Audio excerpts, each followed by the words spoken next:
नी सा गा मा धा नी सा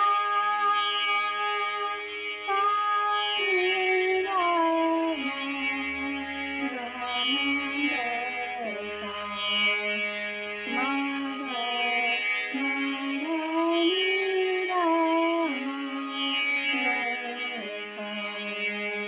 दोस्तों, संगीत की यात्रा में आप सबका बहुत बहुत स्वागत है। तो आज हम मालकौंस राग ले रहे हैं जो भैरवी थाट में है। इसमें आरोह और अवरोह पकड़ लेंगे और ये त्रिताल में सरगम लेंगे। तो चलिए दोस्तों, ये सातवीं मात्रा से शुरू करते हैं। सा नी धा